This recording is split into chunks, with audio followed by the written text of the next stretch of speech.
I'm Monique and I'm one of the conservators in the Organic Artefacts Conservation Studio.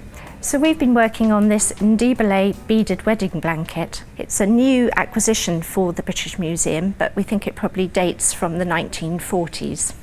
So at its base there's a stripy wool blanket which has been folded in half, and then sewn onto that have been networks of glass beads. It would have been worn like a cloak over the shoulders of married women, and the women would be given such a blanket on the occasion of their marriage, and then they would add separate bands of beadwork over the course of their life. So this particular blanket, we're thinking that the earliest sections were probably, as I said, the 1940s, but the outer borders were probably added as late as the 1970s.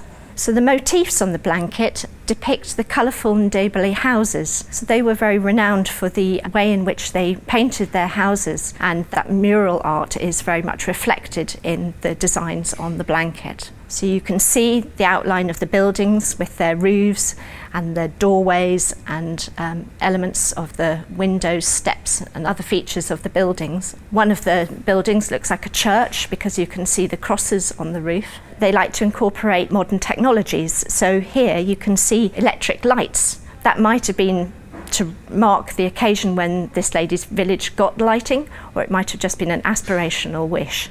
Lettering is also quite commonly found on these blankets. We're seeing the letters TP used quite frequently in a pair, and those letters are the car license plate number for the Pretoria region, which is the area in South Africa where the Ndebele are now living. By wearing such a blanket, the women were making a strong assertion of their own cultural identity, which was particularly important because many of the Ndebele people were moved from their traditional homelands during apartheid. So now in their new areas, it's very important to keep these traditions such as the beadwork and the mural painting.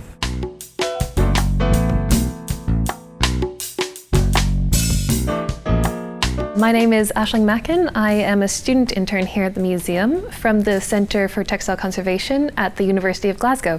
So the beadwork panels here have been sewn together with a cotton thread in 3 different techniques. The cotton thread has become very degraded over time and is really prone to breakage, a fact which is exacerbated by the sheer weight of the beaded blanket. So what we're seeing are many splits and breaks in the surfaces, which are distorting the pattern of the beadwork and also making the beads very prone to falling off and being lost.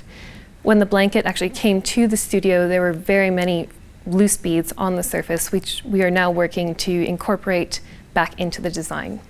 The splits on the surface is clearly not a new issue, as there's evidence of repairs on the surface that have probably been carried out throughout the active life of the blanket. You can see them in a white cotton thread and much newer repairs in a blue synthetic thread. So part of the conservation process for this object is to restitch the slits and pull them back together, but it's also to reincorporate the loose beads back into the surface. So the thread that we are using to conserve this blanket is a very thin cotton thread in a very similar color to the original thread. We're using very fine beading needles to do the work, just passing through the whole of the bead, pulling the slits back together. So here you can see a number of splits on the surface of the beaded panel, where the original thread here has broken and the beading is starting to come apart. The area here is one in which we have removed one of the old blue repairs, and you can see the repair here, an example of the repair here, which we are leaving as evidence of their existence. Because of the weight of the blanket and the vulnerability of the threads in the beaded panels, unfortunately the blanket cannot be displayed as it would have been worn. We're displaying it on a flat board, which will help to evenly support and distribute the weight of the blanket. In order to add further support, what we've done is added extra rows of horizontal stitching through the beadwork and the backing blanket.